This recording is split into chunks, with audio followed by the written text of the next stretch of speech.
কি হয়েছে? আপনার মেয়ের বয়স কত? বলুন, আপনার মেয়ের বয়স কত? না মানে বল না, 18। না ম্যাডাম, উনি মিথ্যে কথা বলছেন। ও তো ক্লাস 9-এ পড়ে। ওর বয়স কত হবে? অতি জোর 15 হবে। না ম্যাডাম, আমি পড়াশোনা করতে চাই, বিয়ে করতে চাই না। হ্যাঁ হ্যাঁ, আমি সেই ব্যবস্থাই করতে এসেছি এখানে। যাও, তুমি এখন ভেতরে যাও। আপনারা জানেন না যে 18 বছর বয়সের আগে মেয়েদের বিয়ে দেওয়া আইনত অপরাধ। তোমাদের সবাইকে জেলে পড়া হবে। আসলে ম্যাডাম, আমি তো গরিব মানুষ, মেয়েকে পড়াবো কেমন করে?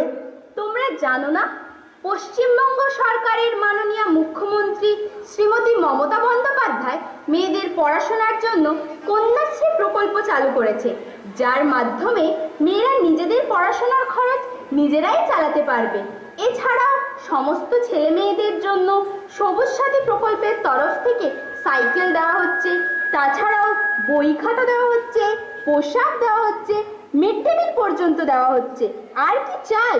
মানে সবই তো বুঝলাম, কিন্তু ম্যাডাম আমার মেয়ে উঁচু ক্লাসে উঠলে। তার তো কোনো সমস্যাই নেই। 18 বছর বয়স হলে উচ্চশিক্ষিত হওয়ার জন্য মেয়েদের এককালীন 25,000 টাকা করে দেওয়া হচ্ছে। এটা আপনারা জানেন না? শুনেছেন তো, আপনাকে আর আপনার মেয়ের পড়াশোনার খরচ করতে হবে না। ওর নিজের পড়াশোনার খরচ নিজেই করতে পারবে। কেমন? কাল থেকে ওকে স্কুলে পাঠিয়ে দেবেন। বলুন, কাল থেকে স্কুলে পাঠাবেন। হ্যাঁ, পাঠাবো পাঠাবো।